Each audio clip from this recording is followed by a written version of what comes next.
भारताचे नागरिक लोकशाहीवर निष्ठा ठेवून याद्वारे प्रतिज्ञा करतो की आपल्या देशाच्या लोकशाही परंपरांचे जतन करू आणि मुक्त मुक्त निपक्षपाती व शांततापूर्ण वातावरणातील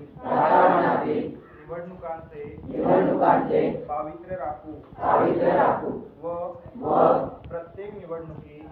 निवडणुकीत निर्भयपणे तसेच धर्म वंश जात समाज भाषा यांच्या विचारांच्या प्रभावाखाली न येता किंवा कोणत्याही प्रलोभनास बळी न पडता मतदान करू. हात